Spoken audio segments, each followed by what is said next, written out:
Viewers, the latest news about the ongoing conflict between Russia and Ukraine is that Ukrainian President Volodymyr Zelensky is calling up thousands of reserve troops in preparation for war. Ukraine has declared a state of emergency and begun Wednesday to mobilize reservists in anticipation of war with Russia. Some special restrictions announced by Ukrainian president will be put in place to keep the country calm and protect its economy as the Russia threat grows and as Ukrainian citizens have been told to leave Russia immediately. Where the declaration follows Russian President Putin taking first steps in what appears to be a plan to invade Ukraine. The Russian leaders earlier this week recognized parts of eastern Ukraine as pro Russian separatist regions and began moving troops there, in a show of force and in opposition to what he considers Western encroachment in Ukraine and other former Soviet bloc countries.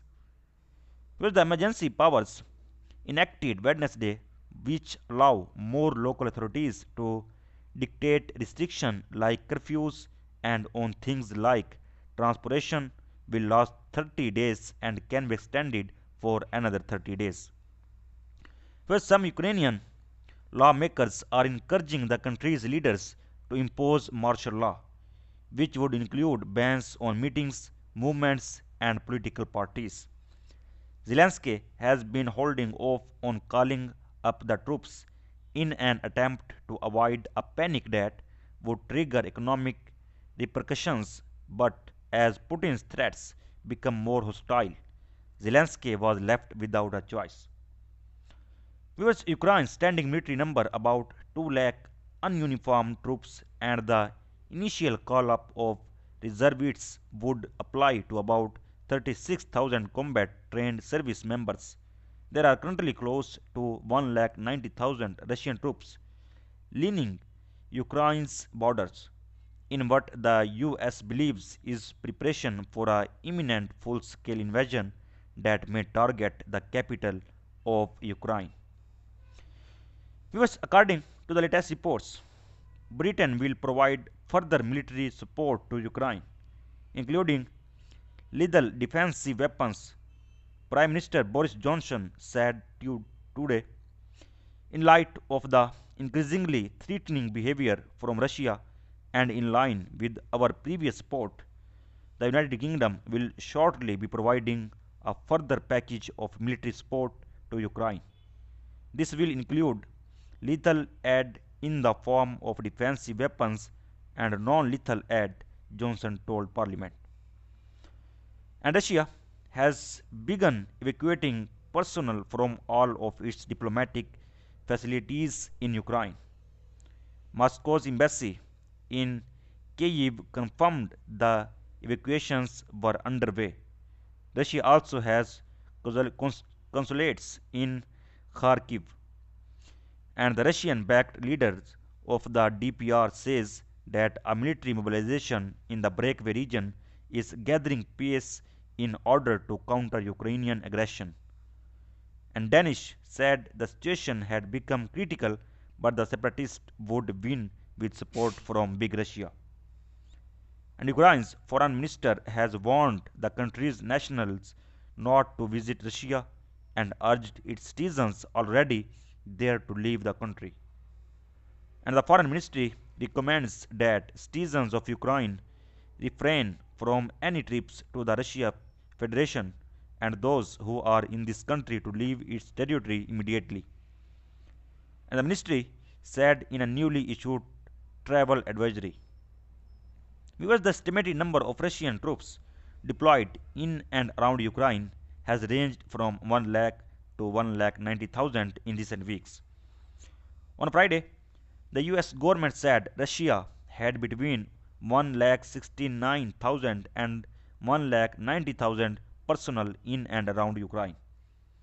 A statement by the US ambassador to the Organization of Security and Cooperation in Europe Mitchell Carpenter said this estimate includes military troops along the border in Belarus and in occupied Crimea, Russian National Guard and other internal security units deployed to these areas, and Russian led forces in eastern Ukraine.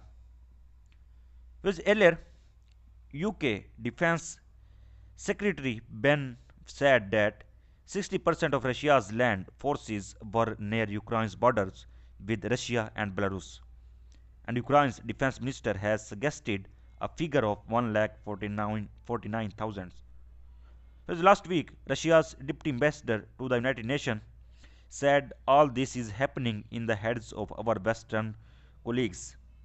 Black square picture you can see on your screen, in which black square represent the newly arrived units, and total number of newly arrived troops is about 6,000, and black triangle represent the Russian units in Belarus exercises, and red circle represent the permanent stationed units, and purple area represent the Russia annexed Crimea in 2014.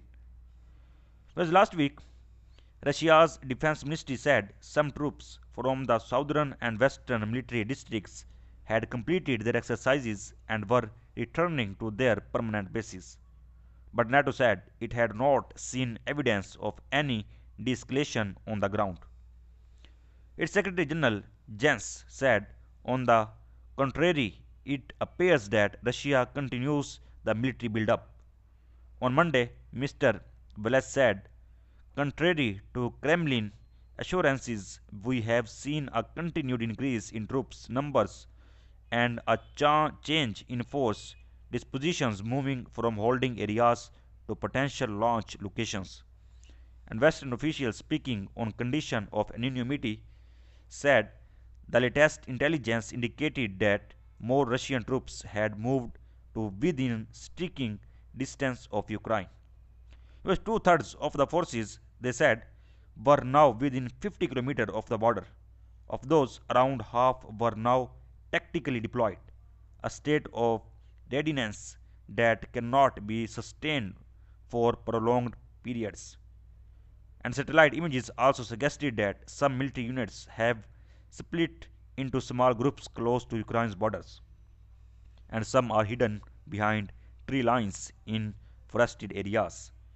Reports suggested that key support units necessary for an invasion have moved into position alongside combat troops, and they are thought to include tank repair workshops, mud clearance equipment, and field hospitals with blood supplies in some areas. Whereas UK Prime Minister Boris has said that the presence of field hospitals can only be considered as a preparation for invasion. Units arriving from across Russia have been added to about 35,000 military personnel who are permanently stationed close to Ukraine's border. And some units have traveled almost 4,000 miles from the Russian far east. And much of the heavy armor has been brought in by rail, some passing through Kursk, approximately 80 miles from the Ukraine border. And other vehicles have arrived by road via Kharkiv in Bryansk region. Many experts believe that a full-scale invasion, followed by an occupation of most or all of Ukraine, would require many more troops than Russia has currently assembled. So viewers, so far is the latest update. For more latest update, please subscribe channel. Thanks for watching.